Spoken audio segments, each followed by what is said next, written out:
Government of India 3/61 के अंदर में ये डिक्लेरेशन हुआ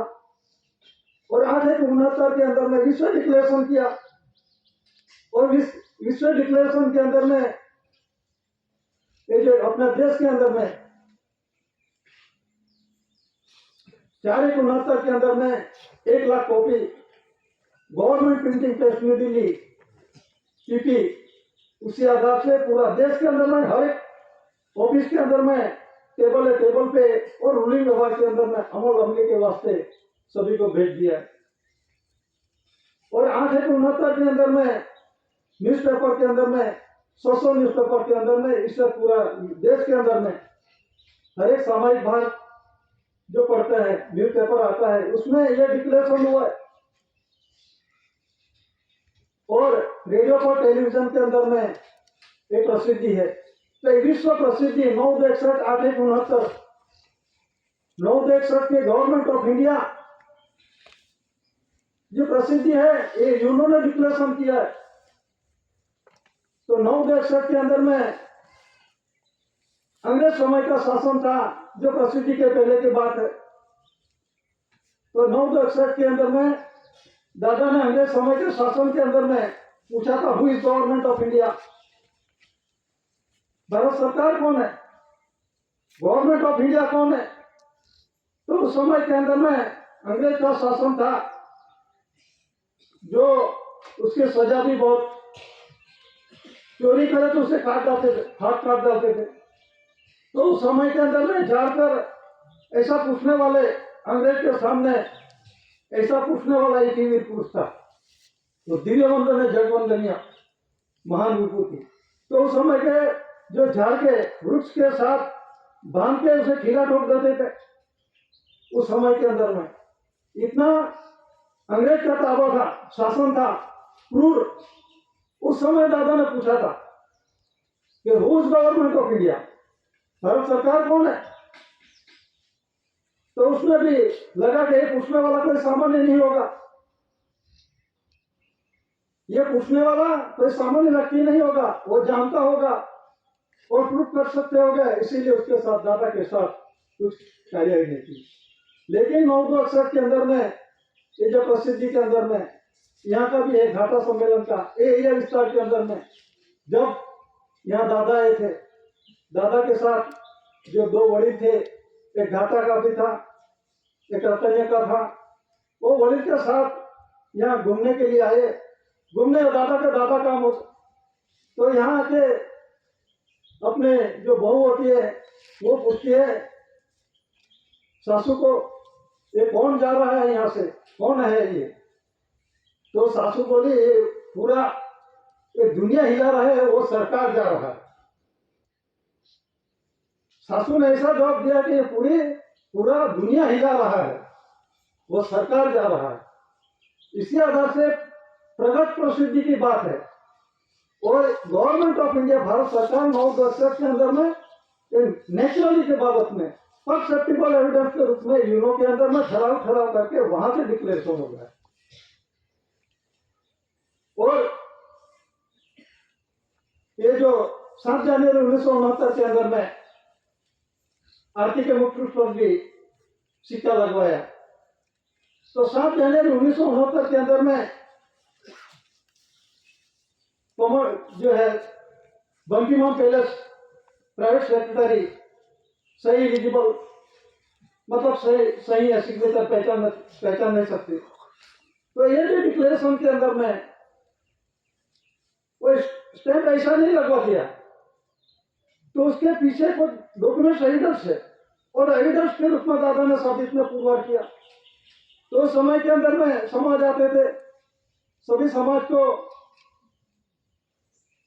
एकत्र किया और बैठो बाद में विषय के रूप में दादा ने दिखाया और अपने जेब में से पैसा निकालो और यहाँ पे रख दो जितना पैसा होगा इतना तो सभी ने पैसे रख दिए दादा ने बोला अभी आप जिसका पैसा वो ले लो कौन लेगा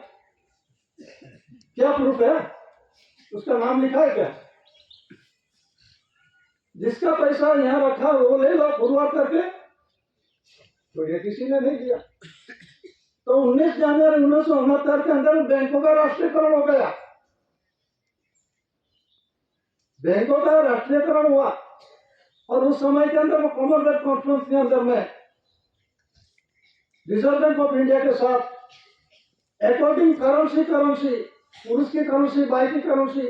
डॉक्यूमेंट्री, दस्तावेज report, acceptable evidence, documents evidence, देश का रूलिंग व्यवहार दस्तावेज के रूप में डॉक्यूमेंट्री पैक्ट करार हुआ। Currency, promises, documentary pact 9/14 languages, 9-14 भाषा की भाषा और बैंकों का राष्ट्रीयकरण किया। क्यों किया कि ये जो नानू ऑटोमेटेड धातु धन संपत्ति मूवेबल इमूवेबल प्रॉपर्टी किसकी है, आप पूरा कर ले सकते हैं, किसी ने पूरा नहीं कर सके, या किसी के पास ऐसा पावर नहीं है, होगा तो ले लेते। तो 19 जनवरी 1969 के अंदर में 7, 9, 14 भाषा और भाषा के बैंकों का राष्ट्रीयकरण क्यों हुआ? क्योंकि ऑटोमेटेड धातु धन संपत्ति मूवेबल इमूवेबल प्रॉपर्टी जो कुछ है 31/69 के अंदर में first Lord of the treasury द्वारा डिक्लेरेशन हुआ। ये पूरा विश्व का हम ऐसे समझते थे यह देश की बात है, ये भारत इंडिया की बात है, ये एरिया विस्तार की बात है, हम भी ऐसे पहले समझते थे। बाद में मालूम हुआ कि पूरा विश्व का ऑटोमेटेड धातु धन संपत्ति मूवेबल इमूवेबल प्रॉपर्टी जो कुछ है इस धरती पे उसका ओनर है। और दादा का डिक्लेरेशन किया, दादा डॉक्यूमेंट एविडेंस के अंदर में 64 डेलीगेट्स, 172 डेलीगेट्स लंदन के अंदर में डॉक्यूमेंट एविडेंस रखा, और उसी आधार से आप मालिक है, आप स्वीकृति कर लो। तो दादा के नाम पे 122.8 MP डॉक्यूमेंट एविडेंस के आप है, आप मालिक, आप ले लो। तो जिस समय पे समाज इकट्ठे होते पैसा निकाल सभी ने इकट्ठे किया, और लेने के वास्ते आपका जितना पैसा, जिसका पैसा वो ले लो, तो कौन लेगा? मालिक पूर्वर होगा तो लेगा ना। तो उस समय 64 डेलीगेट्स, 172 डेलीगेट्स ने ये निर्णय लिया डॉक्यूमेंट एविडेंस के आधार से आप मालिक हो, आप स्वीकृति कर लो। इसी तरह से दादा विश्व प्रसिद्धि के अंदर में 30/69 के अंदर में डिक्लेरेशन हुआ है। और बेवेज रिलेशन बिल उसके साथ भी अटैच किया है डॉक्यूमेंट एविडेंस के अंदर में।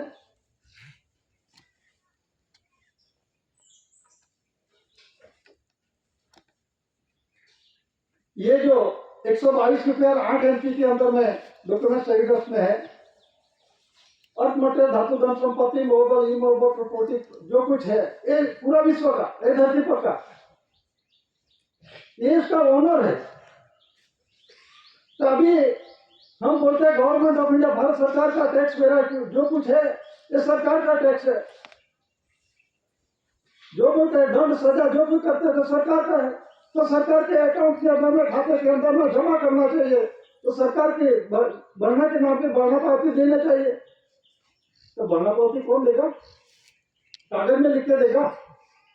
कागज में हो जाएगा क्या? भरना पावती का क्या मीनिंग है? जो रेवेन्यू तुलवारी आनावारी उत्पन्न उत्पत्ति ऑटोमेटेड धातु धन संपत्ति मूवेबल इमूवेबल प्रॉपर्टी है, एक इसकी है, first Lord of the treasury का है। तो ये देश का जो कुछ खाया पिया है, जो गुणों किया है, सरकार का किया है, तो उसको जमा करने के लिए ऐसे पे इज ओनली मूल मालिक के अकाउंट के अंदर में जमा करो, क्रेडिट करो, ये डॉक्यूमेंट एविडेंस के रूप में है। तो ये ऑटोमेटेड के अंदर में दादा ने उसमें जो वनपी करेंसी और रेवेन्यू टिकट, सरी टिकट, पोस्टेज टिकट, अदालत टिकट, प्रोमिस डॉक्यूमेंट्स, ये डॉक्यूमेंट्स आधार से एविडेंस के रूप में दादा ने दिया। और ये प्रसिद्धि है, ये डॉक्यूमेंट्स एविडेंस के साथ उसमें लिखा है विश्व के महान आध्यात्मिक पवित्र शांति के लिए आध्यात्मिक विश्व करेंसी कोड आधार आध्यात्मिक कोड। आध्यात्मिक कोड, कोड मतलब के अंदर में नॉन जुडिशियल बंधन का है, ये कायदे के अंदर में नहीं आता। आध्यात्मिक आध्यात्मिक मतलब आदि अनादि काल का रूलिंग व्यवहार, जिसका कोई शुरुआत नहीं, जिसका कोई मध्य नहीं, जिसका कोई अंत नहीं, पिता का धातु से आद्य मध्य अंत, एक कुदरती रूलिंग व्यवहार का है। उसमें और मतलब कायदा नहीं लगता, नॉन जुडिशियल बनना की बात है। तो आध्यात्मिक currency, course, revenue tax, state various type का currency, promises, documentary fact, crown of India तथा विश्व व्यवहार का महान धनी राष्ट्र 64 delegate London Commonwealth conference, Commonwealth में प्रसिद्ध करके मान्य किया हुआ विश्व अटॉर्नी जनरल पावर और द रेजिस्ट्रेशन बोर्ड पावर्स। ये विश्व के अंदर में विश्व शांति के लिए दादा ने एल्डर्स के रूप में, दादा तो कोई वरिष्ठ नहीं है, जो 64 धनी राष्ट्र 172 डेलीगेट्स के अंदर में राजदूत, प्रतिनिधि, एलची, तो दादा का कोई वरिष्ठ नहीं है। दादा ने पुरवार किया डॉक्यूमेंट एडिटर्स के अंदर में कि ये कौन है, किसका है, उसका मालिक कौन है, दादा ने पुरवार किया। तो ये पूरा विश्व का ये विराट स्वरूप, विश्व विराट है, उसके सूक्ष्म स्वरूप में अपने शरीर की रचना है। ये रचना की रचना, कुदरती रचना की रचना के अंदर में अपनी रचना है, नेचुरली कुदरती। ये कुदरती रचना के अंदर में उसे प्रत्यक्ष प्रमाण का हिसाब दादा ने दिया है, और कुदरती नेचुरली प्राण और प्रकृति का जो प्रत्यक्ष प्रमाण हिसाब, और जीव कहां से आता है, कहां जाता है, मतलब अवगमनी, आने का मतलब जन्म, गवन मतलब जाने का मरण, ये अवगमनी हिसाब कहां से आता है, कहां जाता है, उसे प्रत्यक्ष प्रमाण दादा ने दिखाया। और यही आई किस आधार से, किस प्रमाण से आई, उसमें अणु परमाणु रजरज का, हवा पानी तेज मिट्टी आकाश और पृथ्वी प्रकाश धान्य कणिका, माता पिता ने कर्मयोग मिलन किया, उसी आधार से कितना स्वास्थ्य है, ये परफेक्ट किया दादा ने। और हम इस धरती पे ताज का राज्याभिषेक करके आते थे, किसका है क्राउन, ताज किसका है, तो गवर्नमेंट ऑफ इंडिया, उस गवर्नमेंट ऑफ इंडिया, तो विश्व ने डिक्लेरेशन किया, वो भी है लंदन के अंदर में, म्यूजियम के अंदर में वहां रखा है। तो crown of India, crown of India क्यों लिखा, यूपी कर दो, अपने पास पूरा विश्व के अंदर वो सत्ता थी और अब भी है जुडिशरी, तो आप उसे क्राउन ऑफ इंडिया की जगह क्राउन ऑफ यूके क्यों नहीं किया, क्राउन ऑफ रशिया क्यों नहीं किया, आप वहां रशिया ले जाओ, अमेरिका ले जाओ, महासत्ता है, तो क्राउन ऑफ इंडिया सा क्यों लिखा, और क्यों उसका प्रमाणित उसके